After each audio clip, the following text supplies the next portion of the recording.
मेरे प्रिय बच्चों, आशा करता हूँ कि तुम सभी स्वस्थ एवं प्रसन्न होगे। आज मैं तुम्हें हिंदी साहित्य के संक्षिप्त कहानियों से महायज्ञ का पुरस्कार यशपाल द्वारा लिखित पढ़ाने जा रहा हूँ। कहानी को पढ़ाने से पहले मैं तुम्हें कहानीकार का जीवन परिचय, उनकी रचनाएं, भाषा शैली, कहानी का उद्देश्य और सार्थकता पर कुछ बातें तुम्हें बताऊंगा। कहानी महायज्ञ का पुरस्कार यशपाल द्वारा जो लिखित है, उस कहानी का महत्व भी बताऊंगा। लेकिन सबसे पहले कहानीकार का जीवन परिचय या लेखक परिचय मैं तुम्हें बताने जा रहा हूँ। महायज्ञ का पुरस्कार कहानी स्वतंत्रता संग्राम में सेनानी रहने वाले यशपाल हिंदी साहित्य के यशस्वी कथाकार एवं निबंधकार हैं। उनकी कहानियों में जीवन संघर्ष में संतप्त मानव का स्वर मुखरित हो उठता है। उन पर मार्क्सवादी विचारधारा का प्रभाव है। यथार्थवादी तथा प्रगतिवादी कहानीकारों में यशपाल जी का नाम बड़े आदर के साथ लिया जाता है। हिंदी की यथार्थवादी कहानीकार यशपाल जी का जन्म सन 1903 ईस्वी में फिरोजपुर छावनी पंजाब में हुआ था। उनकी प्रारंभिक शिक्षा गुरुकुल कांगड़ी में हुई। वहाँ के राष्ट्रीय वातावरण से उनका बाल मन अत्यधिक प्रभावित हुआ। नंदना गुरुकुल कांगड़ी यहाँ पे पंजाब के पास है। उस वातावरण ने उनके मन को उद्वेलित कर दिया, जिसका प्रभाव उनकी रचनाओं में परिलक्षित होता है। गुरुकुल कांगड़ी की शिक्षा के बाद नेशनल कॉलेज लाहौर में एक भगत सिंह और सुखदेव जैसे क्रांतिकारियों के संकट में आए। भगत सिंह और सुखदेव, जिन्हें जानते हो, बम ब्लास्ट के रूप में असेंबली में जब उन्होंने संसद भवन में जब फेंका था तो अंग्रेज़ों ने उन्हें फांसी की सज़ा दी थी। ऐसे समय, इसीलिए अभी मैंने तुमको बताया कि ये स्वतंत्रता संग्राम क्रांति में रह चुके हैं। यह सेनानी भी थे। इनसे, माने भगत सिंह से और सुखदेव सिंह से ज़्यादा उनका जो है मिलन होता था, और उन्हीं के कारण वे स्वतंत्रता संग्राम में सक्रिय भूमिका को निभाए। ब्रिटिश सरकार ने उन्हें राजद्रोह के आरोप में कठोर कारावास का दंड दिया। ध्यान देना, सुखदेव और भगत सिंह को तो फांसी की सज़ा हुई और यशपाल जी को कठोर कारावास का दंड दिया, अर्थात काफ़ी दिनों तक के जेल में रहे। साहित्य साधना करते हुए लखनऊ में 26 दिसंबर 1976 ईस्वी को ऐसे महान स्वतंत्रता संग्रामी यशपाल जी का निधन हो गया। उस समय में निधन पर काफ़ी लोगों ने बहुत ही चिंता जताई, क्योंकि ये सब ऐसे क्रांतिकारी नेता थे, ऐसे यशस्वी थे, जिन पर लोग नाच करते थे। अब हम यशपाल जी की रचनाएं बताएंगे। यशपाल जी ने हिंदी की विविध रचनाओं पर अपनी लेखनी को चलाया है। उनकी कुछ रचनाएं निम्नलिखित है। जैसे यदि हम कहानी संग्रह की बात करें तो पिंजरे का उड़ान, ज्ञानदान, अभिशप्त, तर्क का तूफान, भस्मावृत, चिंगारी, फूलों का कुर्ता, धर्मयुद्ध, उत्तराधिकारी, बहुत सारी रचनाएं ऐसी हैं जो यशपाल जी ने लिखा था। ये सभी कहानियों का संग्रह है। यदि हम उपन्यास में देखें तो दादा कामरेड, देशद्रोही, पार्टी कामरेड, ध्यान देना, ऊपर मैंने तुमको बताया था यह मार्क्सवादी विचारधारा के थे, तो मार्क्सवादी विचारधारा के होने के कारण इन्होंने जो अपना उपन्यास लिखा, जैसे दादा कामरेड, देशद्रोही, पार्टी कामरेड, दिव्या इत्यादि जो है, इसके अलावा भी मनुष्य के रूप में अमिता तथा झूठा, अप्सरा का सांप, यह इनकी प्रसिद्ध उपन्यास हैं। अब चलते हैं निबंध संग्रह पे, सिंहावलोकन, न्याय का संघर्ष। अब इसके अलावा ध्यान देना, कहानी के अलावा इन्होंने उपन्यास, निबंध, संस्मरण, नाटक आदि भी अनेक कथाएं अनेक रूप से सजा धजा करके साहित्य में उसके मान सम्मान को बढ़ाया है। सिंहावलोकन, न्याय का संघर्ष, देखा, सोचा, समझा, उनके निबंध संस्मरण में से एक है जो रेखा चित्र में संग्रहित है। उनकी साहित्य सेवा से प्रभावित होकर के रीवा सरकार ने उन्हें देव पुरस्कार, सोवियत लैंड सूचना पुरस्कार और सोवियत लैंड नेहरू पुरस्कार आदि से सम्मानित किया। इसके अलावा भी उन्हें मंगला पारितोषिक तथा भारत सरकार ने पद्म विभूषण की उपाधि से इन्हें सुशोभित किया। अब इनकी भाषा शैली पे हम चलते हैं। यशपाल जी की भाषा शैली अत्यंत व्यावहारिक है। उनका साहित्य शिल्प इतना सशक्त है कि विचारों की अभिव्यक्ति में उनकी साहित्य कहीं भी कमज़ोर नहीं होती दिखती। उनकी भाषा शैली व्यावहारिक है, सरल है, सुबोध है तथा भावगम्य है। भावगम्य का मतलब है कि इनकी भाषा शैली इतना सहज है कि पाठक पढ़ते पढ़ते ही उसे अच्छी तरह से समझ लेता है, उसे किसी को समझाने की कोई आवश्यकता नहीं है। इन्होंने सर्वसामान्य में प्रचलित अन्य भाषाओं के शब्दों का भी खुलकर प्रयोग किया है। मुहावरों एवं लोकोक्तियों के प्रभाव से इन्होंने अपनी साहित्यिक रचना में रोचकता को पैदा कर दिया है। सामाजिक विकृतियों पे अर्थात समाज के अंदर जो भेदभाव है उस पर उन्होंने तीखे व्यंग्य किए हैं। यशपाल की कहानियाँ शीर्षक की दृष्टि से उत्कृष्ट या उच्च कोटि की है। जैसे भी मैं तुम्हें पढ़ाऊँगा महायज्ञ का पुरस्कार, ध्यान देना, महायज्ञ का पुरस्कार अभी मैं बाद में बताता हूँ। उनकी कहानियों का शीर्षक सरल, प्रतीकात्मक, नवीन तथा मौलिक और प्रभावशाली है।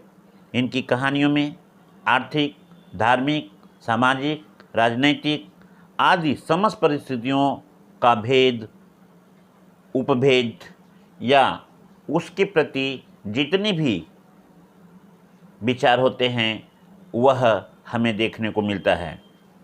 यशपाल जी की प्रसिद्ध कहानियाँ धर्मयुद्ध, फूल की चोरी, 4 आने, अभिशप्त, कर्मफल, फूलों का कुर्ता, पाँव तले की डाल, पिंजरे की उड़ान इत्यादि अत्यंत प्रभावशाली है। यशपाल जी की भाषा शैली जैसा मैंने बताया तुमको, सरल, सुबोध, भावपूर्ण तथा व्यावहारिक है। इन्होंने अपनी कहानियों में यथार्थ चित्रण किया है। तो इस तरह से मैंने इनका संक्षिप्त जीवन परिचय, रचनाएं तुम्हें बताया, भाषा शैली बताया। अब हम तुम्हें कहानी का उद्देश्य तुम्हें बताऊंगा। यशपाल जी ने इस महायज्ञ का पुरस्कार कहानी किस उद्देश्य से लिखे हैं वह बता रहा हूँ। इस कहानी में लेखक ने हम सभी को यह बताने का प्रयास किया है कि किसी भी अच्छे कर्म का फल अच्छा होता है, बुरे कर्म का फल बुरा होता है।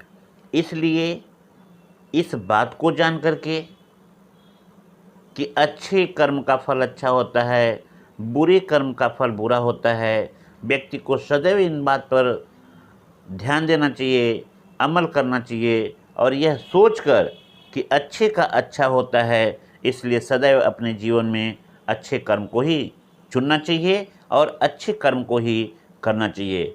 इससे हमारा घर, परिवार, समाज तथा देश का उत्थान होता है और अंतर्राष्ट्रीय स्तर पे हमारे देश का नाम ऊंचा होता है। कोई भी बहुत इम्पॉर्टेंट बात कर रहा हूँ मैं, या बहुत इम्पॉर्टेंट मैं इनका उद्देश्य बता रहा हूँ कि कोई भी कार्य जो परोपकार अथवा पुण्य के लिए किया जाता है, दूसरे की भलाई के लिए किया जाता है, निस्वार्थ भाव से हम परोपकार के लिए कार्य करते हैं, वह कार्य कभी भी बेकार नहीं जाता है। चाहे हमें प्रत्यक्ष उसका लाभ दिखाई दे या न दिखाई दे, लेकिन अप्रत्यक्ष रूप से वह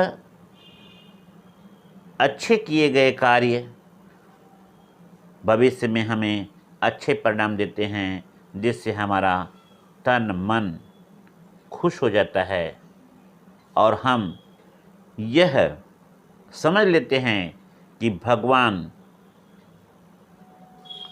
के पास किसी भी व्यक्ति के लिए, किसी भी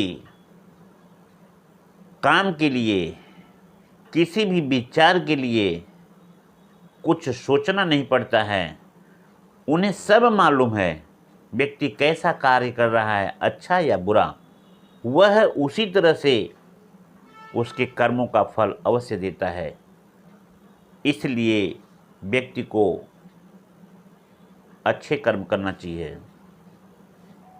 क्योंकि तुलसीदास जी ने अपने रामचरितमानस में लिखा हुआ है, कर्म प्रधान विश्व करी राखा, कर्म प्रधान विश्व करी राखा, जो जस करहि सो तस फल चाखा। अर्थात कर्म प्रधान होता है, व्यक्ति का जीवन प्रधान नहीं है।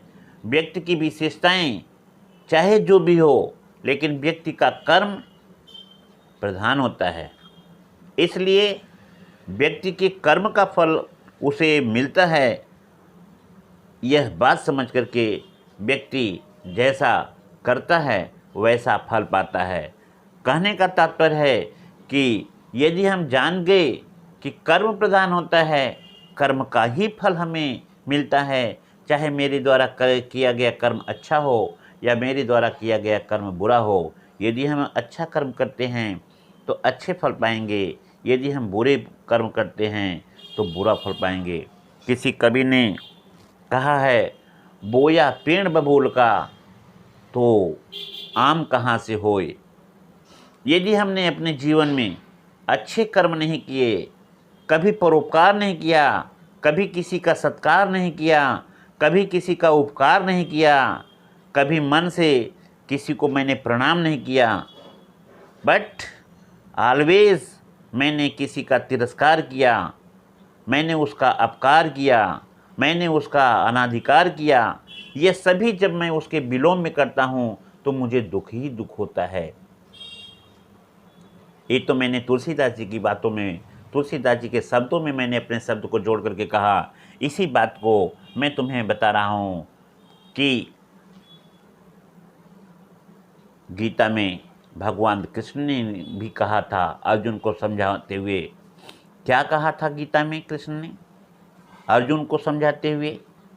जब महाभारत के युद्ध में अपने लोगों को देख करके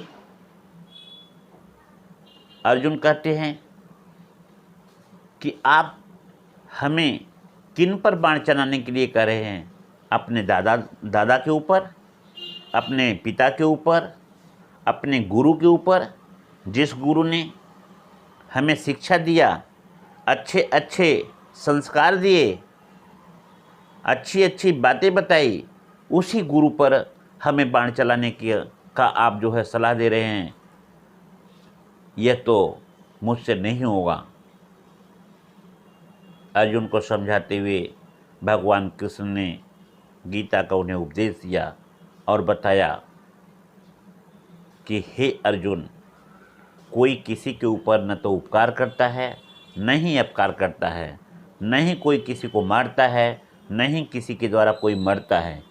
मारने और मरने वाला काम व्यक्ति के बस की नहीं है। यह तो हो जाता है जो पहले से हुआ है। यह युद्ध तुम आज नहीं कर रहे हो, तुम तो सिर्फ एक बहाना हो। तुम एक युद्ध का बहाना हो। तुम यह साबित करना चाहते हो कि व्यक्ति के कर्म जैसे होंगे उन्हें फल वैसा ही मिलेगा। और उन्होंने अपने अंदर अर्जुन को दिखाया कि महाभारत का युद्ध वह युगों युगों पहले, हजारों करोड़ों साल पहले हो चुका है। और यह देख करके उन्हें समझ में आ गया कि वास्तव में जो कृष्ण कह रहे हैं सही है। इसीलिए उन्होंने कहा कि हे अर्जुन, तुम अपने कर्तव्य का पालन करो। तुम अपने कर्तव्य का पालन करो, क्योंकि यहाँ पे तुम्हें सत्य को चुनना है, धर्म को चुनना है। अधर्म पर तुम्हें विजय प्राप्त करना है, क्योंकि तुम्हारा यही विजय, असत्य पे सत्य की जीत होगी, अधर्म पे धर्म की जीत होगी। और यह तुम्हारे द्वारा जो है लोगों को बताया जाएगा। लोग सुनेंगे, समझेंगे, पढ़ेंगे, देखेंगे, वह भी उसी तरह से उसी रास्ते पे चलेंगे, सत्य धर्म का पालन करेंगे, क्योंकि यही सत्य है। और उन्होंने कहा, कर्मण्येवाधिकारस्ते मा फलेषु कदाचन। कर्मण्येवाधिकारस्ते मा फलेषु कदाचन। कर्म करना ही हमारा कर्तव्य है, फल की कामना नहीं करना चाहिए, क्योंकि कर्म का फल तो अवश्य ही मिलेगा। हम जैसा कर्म करेंगे फल हमें वैसा मिल जाएगा। लेकिन हमें अपने कर्तव्य का पालन करते हुए सत्य धर्म का निर्वाह करना चाहिए। इसलिए हे अर्जुन, तुम धनुष उठाओ और अपने कर्तव्य का पालन करते हुए इस महाभारत युद्ध को समाप्त करने के एक कदम आगे बढ़ो। और इस तरह से कृष्ण के समझाने पर अर्जुन ने धनुष उठाया और वही किया जो उन्हें करना चाहिए। तो इस तरह से ध्यान देना। इस तरह से मैंने कहानी के उद्देश्य को तुम सभी को बताया।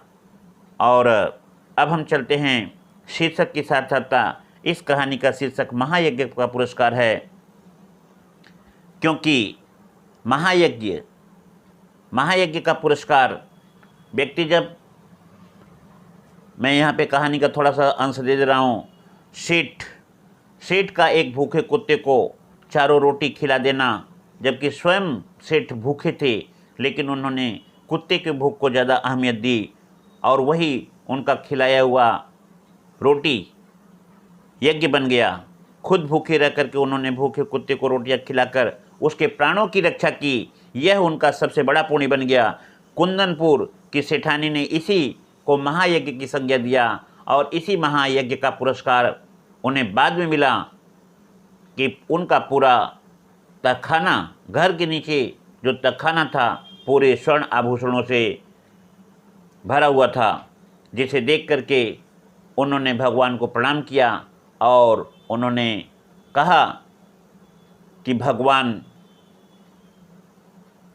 जो भी कर्म अच्छा करता है उसका फल अच्छा ही देते हैं। और इस तरह से उन्होंने समझ लिया कि यह उसी महायज्ञ का पुरस्कार है। तो इस तरह से मैंने तुम्हें यहाँ पे कहानी के शीर्षक की सार्थकता, कहानी का उद्देश्य, कहानी में कहानीकार के भाषा शैली, रचनाएं और उनका जीवन परिचय बताया। मैं यहीं पे अब आज के इस वीडियो में अपनी बातों को यहीं पे विराम देता हूं और तुम सभी को धन्यवाद देता हूं।